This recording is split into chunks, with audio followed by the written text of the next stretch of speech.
Well, hello and welcome back to Moments with Moni. I'm glad you're here. We just finished the read along series through Revelation, and I was trying to figure out something that might touch our hearts. The other project during the week is Mondays with Moni, where we're going through the book of Titus, and we're almost finished there. So I thought that we could use a bit of help on Fridays and going back to the basics. And it'll tie you in with the new book that we're going to be studying after Titus. But I can't reveal that just yet. You can guess. But on Fridays, we'll be doing a series through Frugal Fridays, tips for the home, the heart, the life of a believer, and us as women, how we can help make the budget stretch in these last days. I've been talking with several ladies who are still,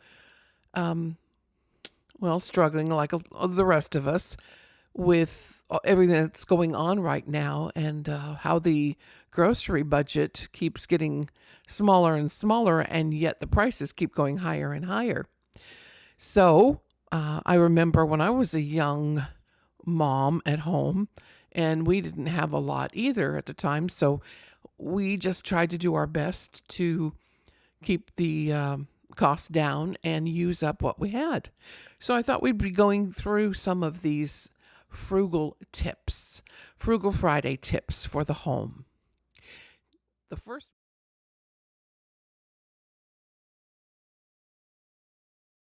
The first one that always comes to mind when I think about these things is waste not, want not.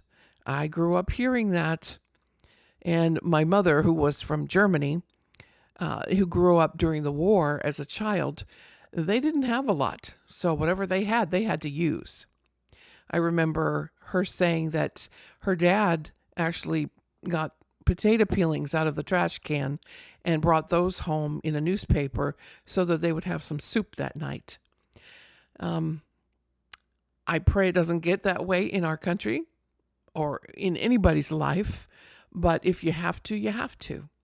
I remember as a child, after my dad died, there was a church that came by with a big 5-gallon bucket of beef stew for us. They said it was leftovers from a potluck.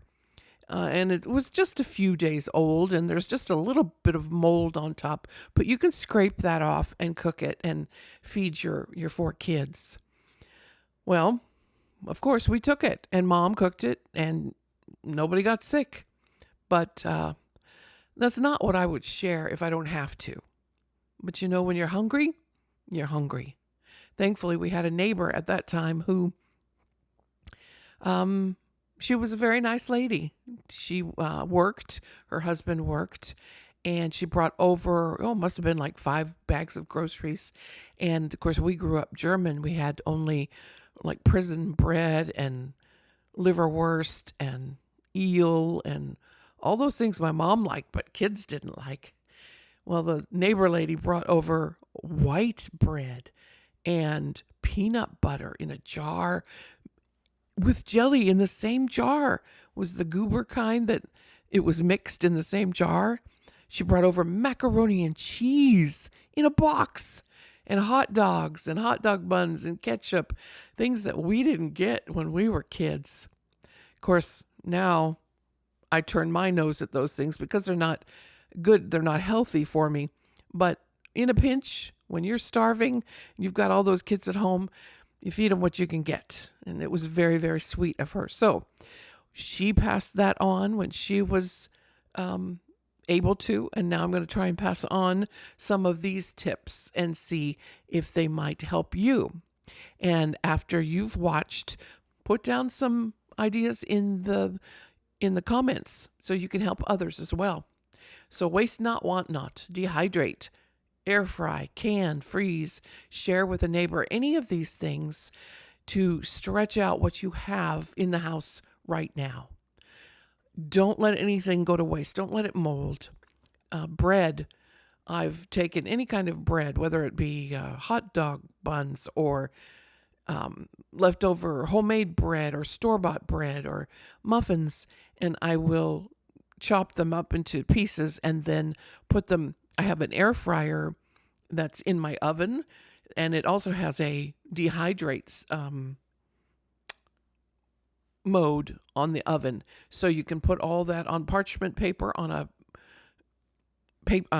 cookie sheet and then dry it all out and then crumble it up into crumbs, put it in a jar, vacuum seal it, and yeah, I got one of those gadgets that you put on top of a canning jar and it sucks the air out of it.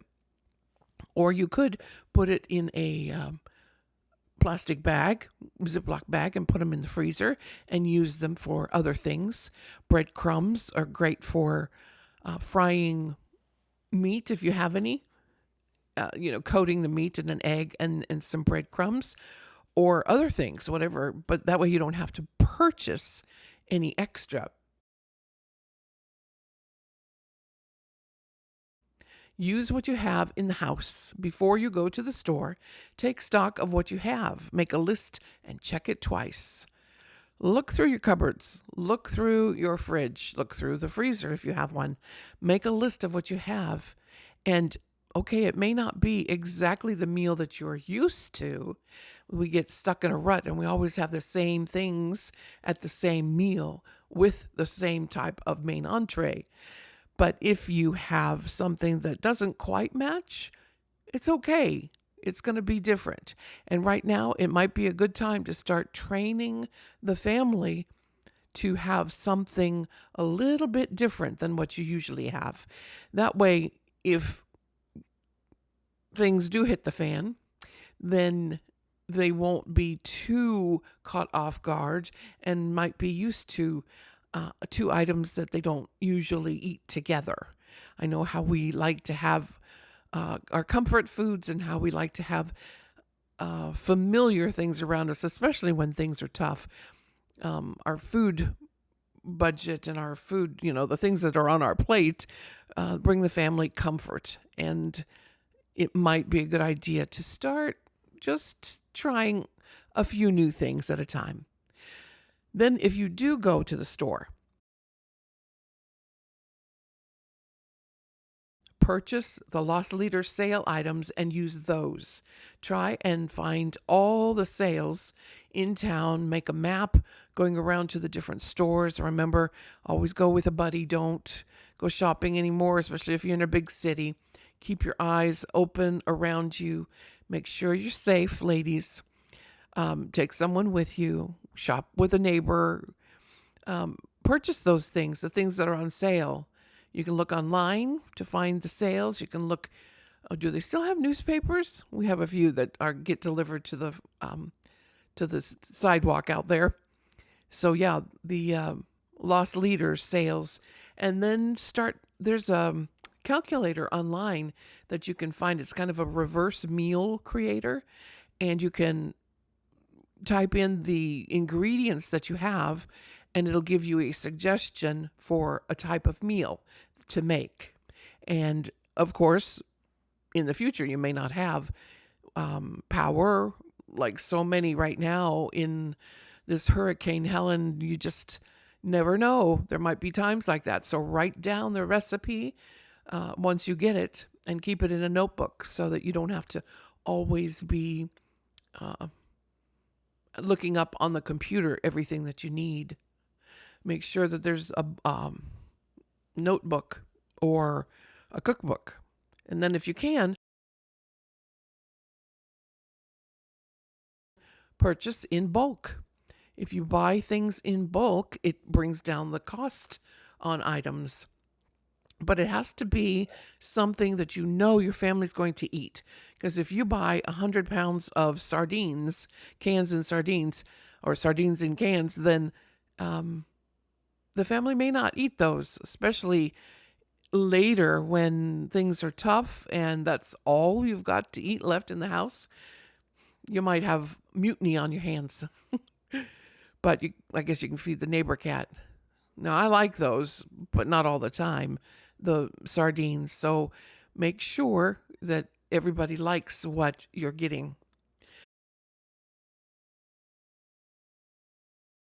Then mark everything in jars. If you buy things in bulk and have to separate it, make sure that you mark it. I still need to do it. I haven't done it, but my husband keeps saying, "Oh no!" I keep almost I'm grabbing the powdered milk instead of the protein powder. It looks the same on the outside of the jar.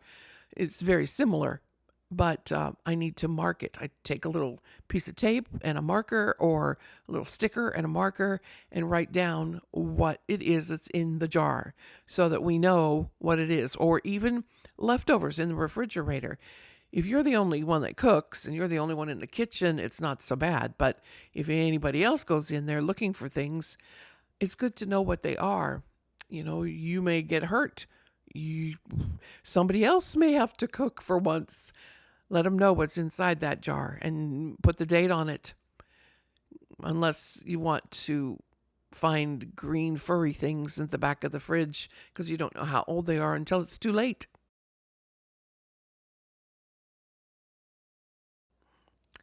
Save energy by using heat wisely. Okay. I remember in Germany, that's the first time I was in, I think it was in 1979, and I went over there. I was cooking a vegetable soup for my grandfather, and he, of course, he was the one that got the potato peels out of the trash can for his family back when he was younger. But he had me cooking this beautiful vegetable soup. I got all the vegetables from the farmer's market there in Germany. And then towards the end, he put, or the first thing he asked me to do was turn off the heat on the electric stove that they had before it was all done. I told him, it's not done yet. He goes, I know, but the electric heat still keeps producing heat.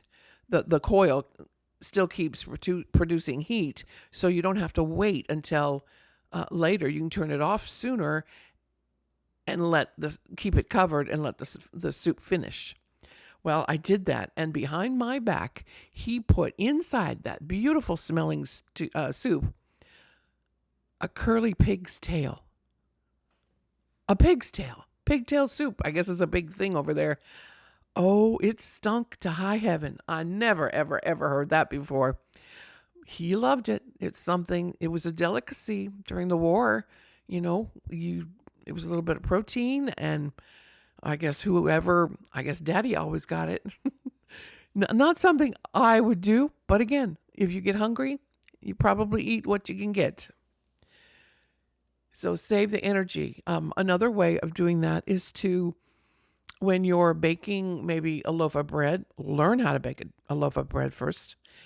And then when you're baking it, put in on another cookie sheet in there, maybe a sweet potato or some cloves of garlic to bake, or something else to bake, to use up the heat at the same time so that you don't have to do that more or use more energy later on in the day.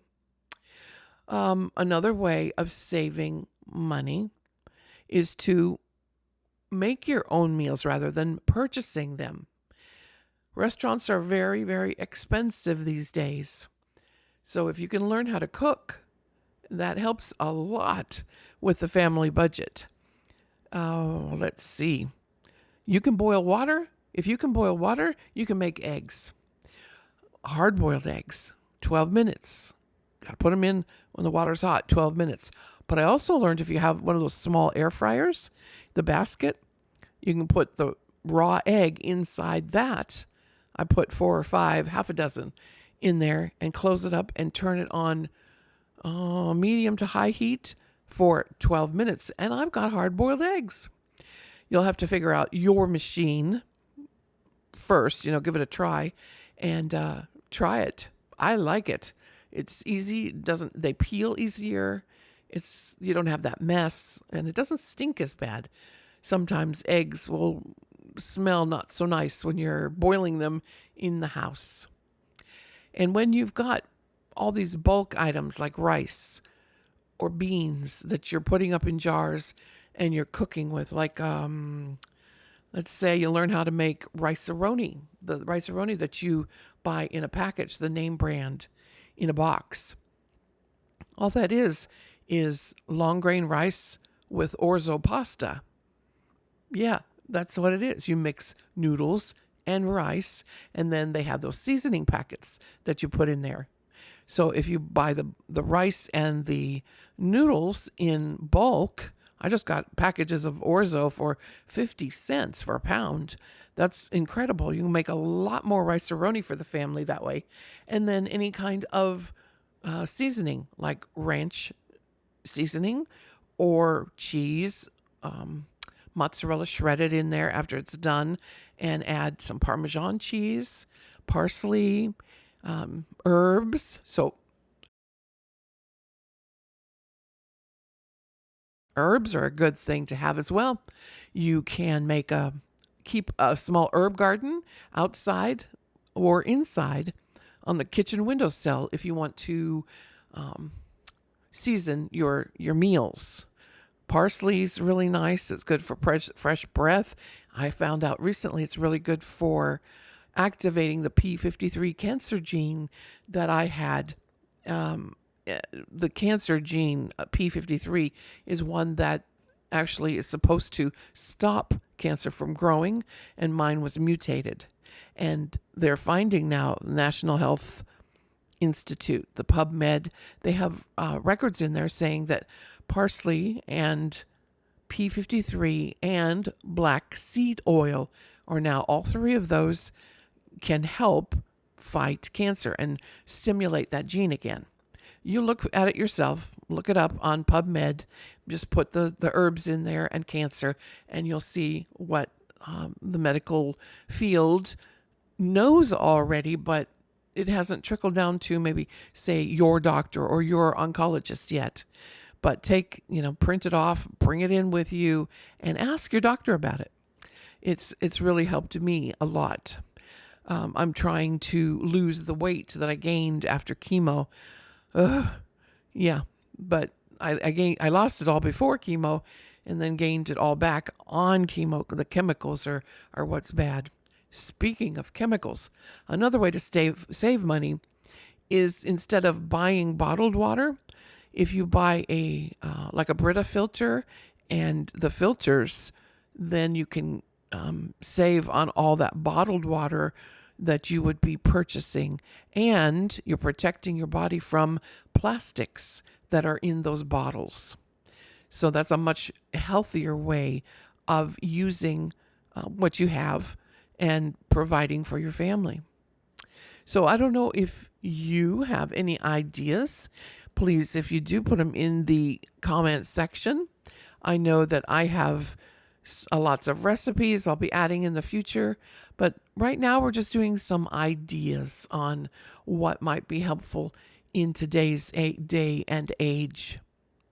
One of the best things I've ever done to save money, and you have to do it yourself to find the right recipe, but is to start making your own drinks, like a latte here. I just found a drink mix that you mix with instant coffee.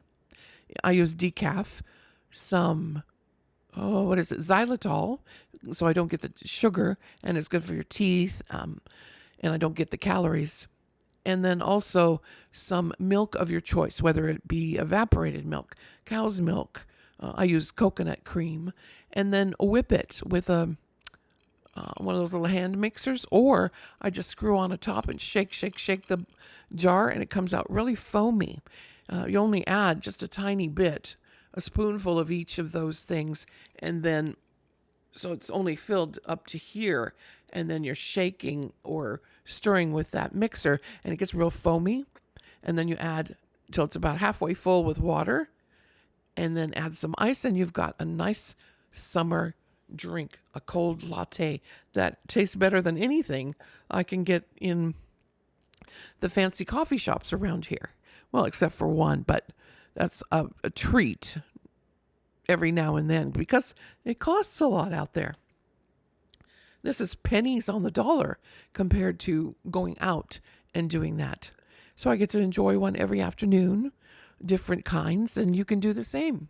Until next time, remember, charm is deceitful and beauty is vain, but a woman who fears the Lord, she shall be praised.